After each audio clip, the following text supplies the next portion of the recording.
Welcome to this tutorial video. In this tutorial video, I'll be showing you exactly how to run your financial year end successfully. I've broken the video down into 3 different sections. The first section will go over exactly what it is you need to do before you run your financial year end. The second part of the video will be the actual running of the financial year end.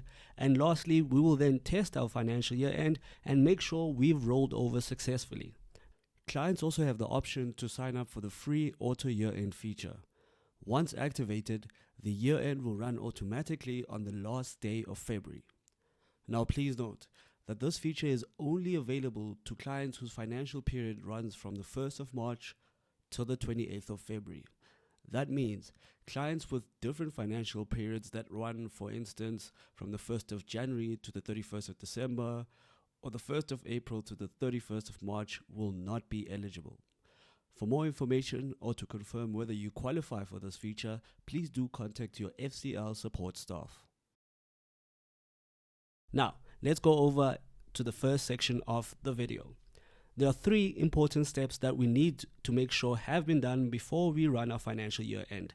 The first step is to make sure that our system and our data has been backed up in case we run into any errors while conducting our financial year end. If you are a GoodX client, GoodX has already backed up your system and your data for you, so you do not need to worry about that. However, if you are a server client, you do need to back up your system and your data, and please make sure you know exactly where it is located, as I said, in case we run into any errors while conducting our financial year end. The second step is making sure that all our financial work is done. That means making sure that all our invoices are posted, making sure that all our receipts are linked, and also making sure that we close our cash register. So now we're going to start by making sure that all our invoices are posted. To do that, we're going to look at all our unposted invoices and post those invoices and do our due diligence with our invoices. Alright, so first let's navigate over to the invoice management tab. So we'll go over there, we'll go over to debtors, and we'll go over to invoice management. Next, we'll go over to the invoice management tab, and we're going to set our invoice type to temporary invoice. Okay, and we're going to put our search date for the previous financial year, which will then be the 1st of March up until the 28th of February. So what this will do is then it will give us all the temporary invoices. Now, just a side note, whenever you do make a booking, the system automatically generates a temporary invoice for you. Okay, so now we've got to filter all the invoices that are just bookings, right? And all the invoices that have actually been billed. So to do that, we're going to say the invoice amount. We only want to see invoices with an amount larger than 1. And we will now have all our invoices that have actually been billed, whether on the medical aid or on the patient side. Okay, so once we have all our invoices from the beginning of the financial year to the end of the financial year, we can then do our due diligence. For instance, we can open that invoice and it will open our invoice screen, and you can have a look at exactly what was billed and do your due diligence rather, and once you're done you can post that specific invoice. All right, and we can do the same for all the other invoices. Now the third step will be printing your reports. All right, there are 2 specific reports that we do encourage you to print, although you could print more reports if you'd like. These 2 reports would be the age analysis and the debtor Drilldown reports. Once you've printed these reports, you can keep them for your audit and bookkeeping purposes.